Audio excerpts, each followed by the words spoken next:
Hi there, welcome to Social Guidance. In this video, I will show you how to make account on LinkedIn. So for this, go to linkedin.com/home and you will be directed to this page.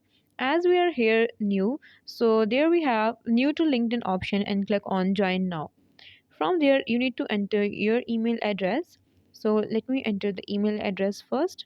After that, enter the password of 6 plus character. So let me enter the password and then click on agree and join. Now here you need to enter your first and last name.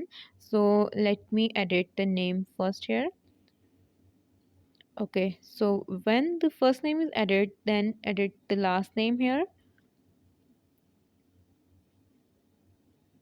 And once the editing is done, then click on continue. From here, you will get a security verification code on your email. Okay, first of all, do this verification here. Once the verification is done, now enter your location and then click on next and refresh the page. So now your account is created. In this way, you can create account on LinkedIn.